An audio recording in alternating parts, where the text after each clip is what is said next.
However, irrespective of what happens to this bill, I think the main benefit of this whole anti-corruption movement has been the fact that it has been able to mobilize a large section of Indian society to come out on the streets for a public cause, of course, on the cause of corruption.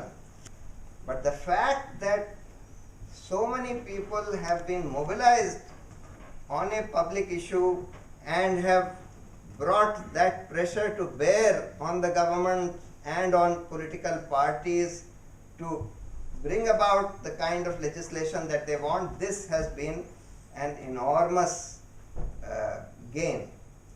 In order to build on this gain, we need to ensure, if going forward, if we want this movement to yield some lasting results beyond just this Lokpal bill, we need to somehow continue this public engagement of the people on other issues of public importance, and in particular, one of the most important issues. See, today we are having a form of representative democracy where we elect our representatives once in 5 years, and thereafter those representatives decide what kind of decisions are to be taken by way of important government decisions, important policy decisions, important laws that are to be passed.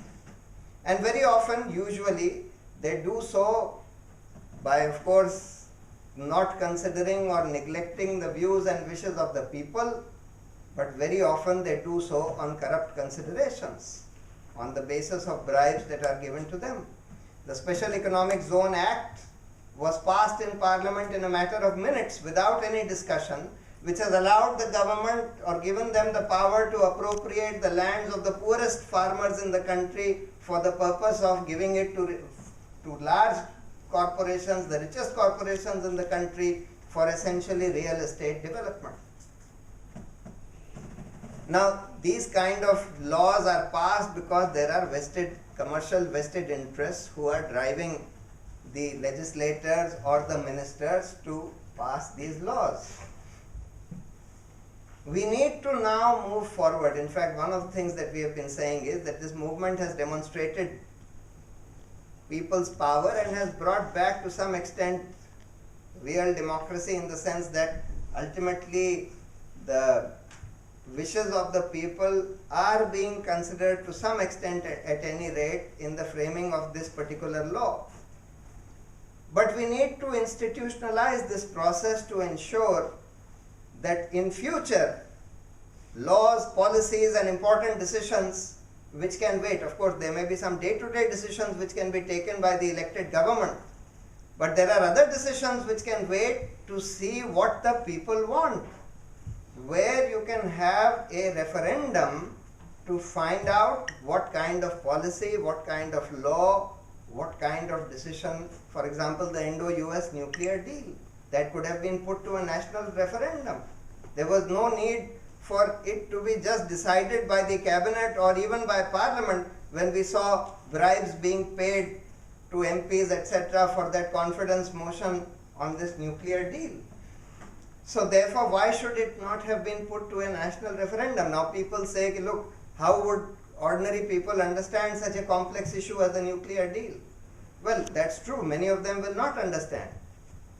So what will they do? Many of them will not vote.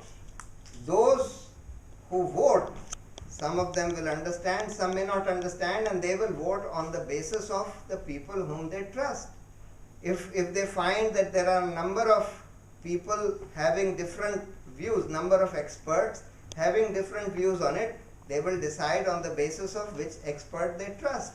That's what happens when you even cast your vote for electing your representative. You don't often know who that person is, and you vote for him on the basis of the party to which he belongs.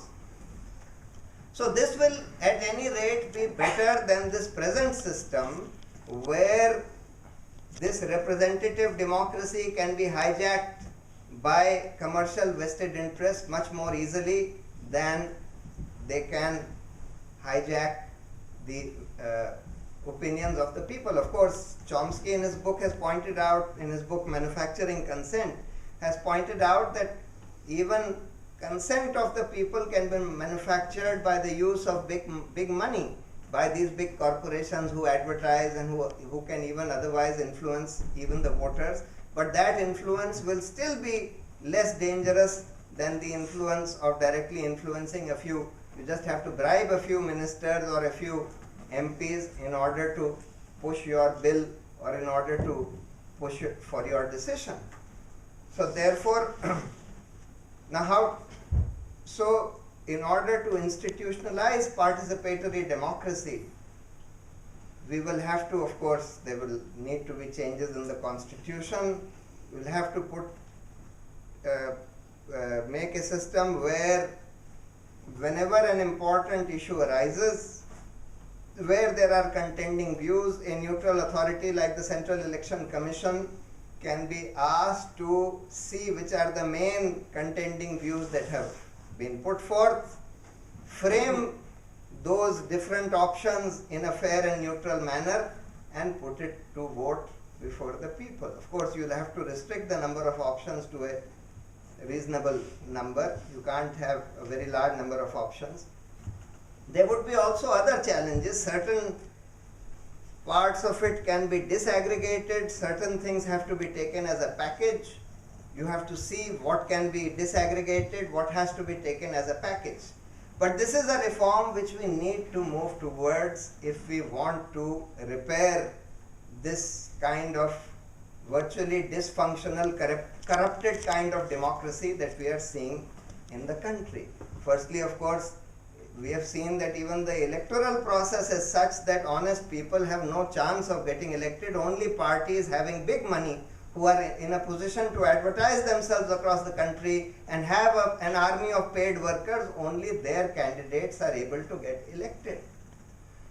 But quite apart from that, as I said, this kind of representative democracy is capable of being hijacked, and therefore that needs to be repaired and changed, and we have to move forward to a form of participatory or direct democracy, and that's the real challenge in my view going forward. Do we have, it's an ambitious project, but it is the project which will change all these things. Thereafter we will not have to fight individually for having this law or repealing the SEZ Act or repealing the Land Acquisition Act, etc. Then all that can be done by the people themselves directly, because that whole system will be institutionalized.